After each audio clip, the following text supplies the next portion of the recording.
ஆயத்தப்படு, ஆயத்தப்படுத்து. ஆயத்தப்படுத்துதலுக்கான வேத வசனங்களை பார்க்கலாம். உங்களுக்குள்ளே அப்படி இருக்கலாகாது. உங்களில் எவனாகிலும் பெரியவனாயிருக்க விரும்பினால் அவன் உங்களுக்கு பணிவிடைக்காரனாயிருக்க கடவன்.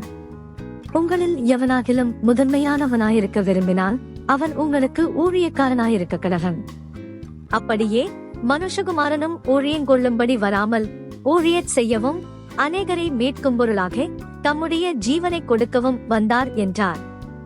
அப்பொழுது அவர் உட்கார்ந்து 12 அழைத்து, எவனாகிலும் முதல்வனாயிருக்க விரும்பினால் அவன் எல்லாருக்கும் கணையானவனும் எல்லாருக்கும் ஊழியக்காரனுமாயிருக்க கடவன் என்று சொல்லி, எந்த ஊழியக்காரனும் 2 எஜமான்களுக்கு ஊழியம் செய்யக்கூடாது. ஒருவரை பகைத்து மற்றவனை சிநேகிப்பான், அல்லது ஒருவரை பற்றிக் கொண்டு மற்றவனை அசட்டை பண்ணுவான். தேவனுக்கும் உலக பொருளுக்கும் ஊழியம் செய்ய உங்களாலே கூடாது என்றார். உங்களில் பெரியவன் சிறியவனைப் போலவும் தலைவன் பணிவிடைக்காரனைப் போலவும் இருக்க கடவன்.